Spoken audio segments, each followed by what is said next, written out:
हिंदी अर्धवार्षिक परीक्षा, मातृभाषा हिंदी, समय 3 घंटा। खंड अ और खंड ब 2 भागों में प्रश्न विभक्त है। खंड अ में 100 बहुविकल्पी प्रश्न है, जिसमें 50 प्रश्नों का उत्तर लिखना है। और खंड ब में 6 विषयनिष्ठ प्रश्न है, जिनको हल करना है।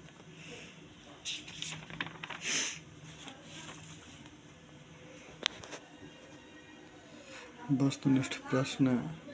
प्रश्न 1 है ऊ वर्ण का उच्चारण स्थान क्या है? 2 निम्नलिखित में उद्धरण चिन्ह कौन सा है? B option. प्रश्न 3 निम्नलिखित में शुद्ध शब्द है? संदर्भ। चौथा प्रश्न हिंदी भाषा की लिपि का नाम क्या है? तो देवनागरी। पांचवा प्रश्न हिंदी में अनुनासिक वर्णों की संख्या कितनी है? तो 5। इंग्लिश की किताब है कहाँ? प्रश्न 6 शब्द बोलते समय अर्ध या उच्चारण की स्पष्टता के लिए जब हम किसी अक्षर पर विशेष बल देते हैं तो इस क्रिया को क्या कहते हैं? तो बलाघात। 7वां प्रश्न है पावक शब्द का संधि विच्छेद क्या है? पौधनकः, पावकः। 8वां प्रश्न है पयः प्लस पान सब पदों में की संधि है? तो पयः पान। 9वां प्रश्न है अजंत शब्द का संधि विच्छेद क्या है? तो अच धन अंत।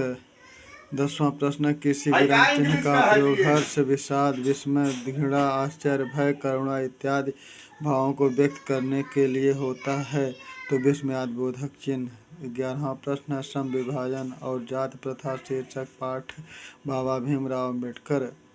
बाबा साहेब भीमराव अम्बेडकर ने किस विख्यात भाषण का संपादित अंश है? तो एनिहिलेशन ऑफ कास्ट। 12वां प्रश्न मैं चाहता हूँ कि वह जेंटलमैन जरूर बने और कुछ बने उसका काम है, उसे पूरी आज़ादी रहेगी। यह कथन सिप विष के दांत शीर्षक कहानी किस पात्र का है? तो सेन साहब की धर्मपत्नी का।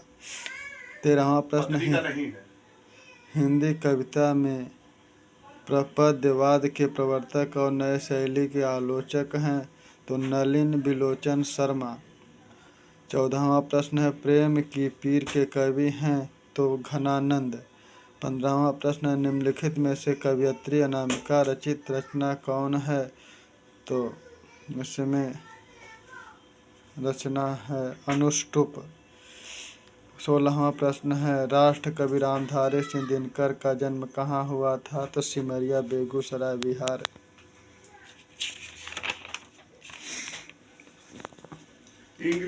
17वां प्रश्न है कवि जीवनानंद दास रचित किस शीर्षक कविता को आलोचकों द्वारा रविंद्रोत्तर युग की श्रेष्ठतम प्रेम कविता की संज्ञा दी है? तो बनलता सेन। 18वां प्रश्न है किसके द्वारा निमंत्रण भेजने पर लेखक अशोक वाजपेयी रंग समारोह में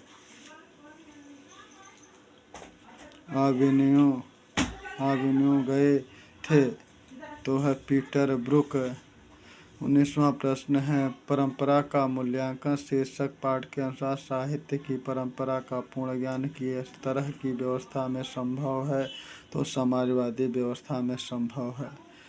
20वां प्रश्न है भीमराव अम्बेडकर के अनुसार आधुनिक सभ्य समाज सम विभाजन को आवश्यक क्यों मानता है? तो कार्यकुशलता के लिए। मोती शब्द किस लिंग का उदाहरण है? पुल्लिंग। 22वां प्रश्न शताब्दी शब्द किस लिंग का उदाहरण है? स्त्रीलिंग। इस तरह से मित्रों हमारे चैनल को लाइक सब्सक्राइब करें और बहुविकल्पी प्रश्न को पढ़ें और परीक्षा में अच्छे अंक प्राप्त करें। धन्यवाद।